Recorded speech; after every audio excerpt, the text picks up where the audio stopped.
Ms Davidson. Thank you, Presiding Officer. To ask the First Minister when she'll next meet the Secretary of State for Scotland. First Minister. I have no plans at present, although I spoke to him on the phone yesterday afternoon.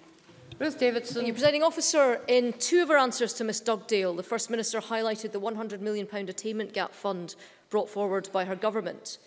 Today, the SNP-dominated Education Committee has reported back on just such efforts by this government to tackle the worrying gap in attainment between children in our poorest communities and those in the better off.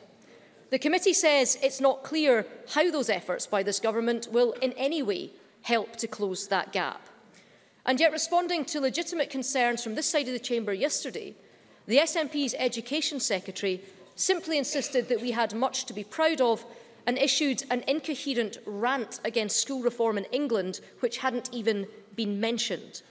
It is a depressingly stock tactic to attack English measures in order to brush aside the problems in Scotland.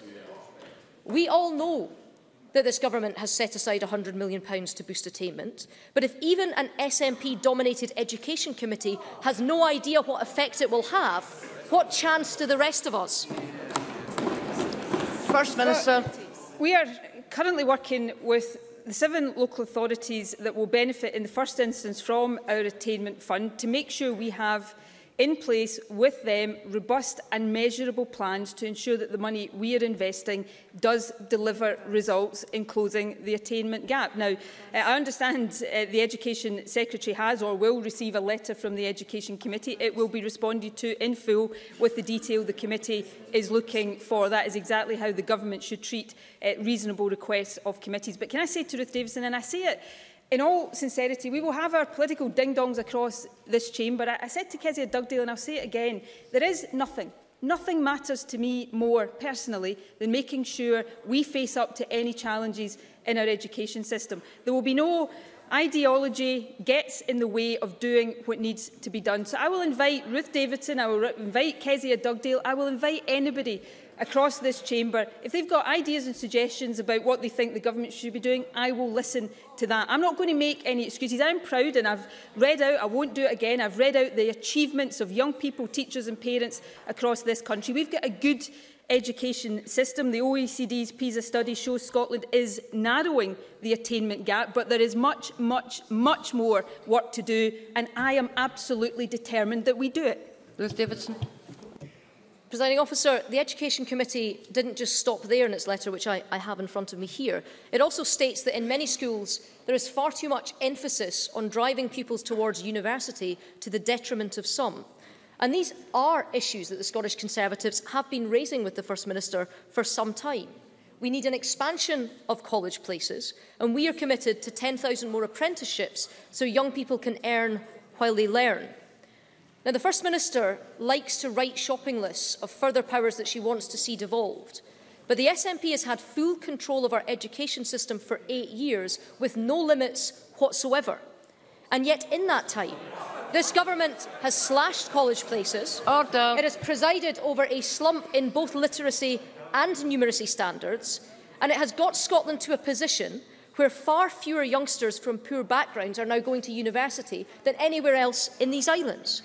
So isn't it the case that on school standards, in university attendance and at college, Scotland's poorer children are now getting a worse deal than they did when the SNP came to power? First Minister. No, that is absolutely emphatically not the case. And just as an aside, let me offer the view that swinging austerity cuts to the Scottish Government budget doesn't amount to no limitations on what this government can do. But that is an aside, because I take seriously our responsibility. Now, Ruth Davidson mentioned university education. Let me say 2 things about that. Firstly, when a young person wants to go to university and aspires to go to university, they should have the opportunity to do so regardless of their background, just like I did when I was a 17-year-old. So that's why we set up the Commission to look at tackling inequality in access to university, because I want a young person born today to have the same chance of going to university regardless of their background. But the second point I would make is this, and if Ruth Davidson wants to stop talking at me across the chamber and listen to it, we may actually manage to get some consensus going here. The second point I would make is this one. where a young person doesn't want to go to university or wants to pursue a career in a different direction, they should be supported to do so. That's why we are delivering record numbers of modern apprenticeships. I visited GSK in Irvine a few months ago, perhaps it is now, talking to young people who would have been perfectly capable of going to university but chose to follow the vocational route instead. We are supporting young people who want to do that. We also set up the Wood Commission on developing Scotland's young workforce, and we are investing the resources to take forward the recommendations, making sure there are the right links between schools and businesses, making sure that young people know all of the options that are open to them and then have the support to follow the options that they think are most appropriate to them. So whether it's on early years, whether it's on school education, whether it's on college education, or whether it's on access to university without the burden of tuition fees, I hasten to add, this government will never, ever, as long as I'm in charge of it, shy away from our responsibility to give our young people the best education and the best start in life.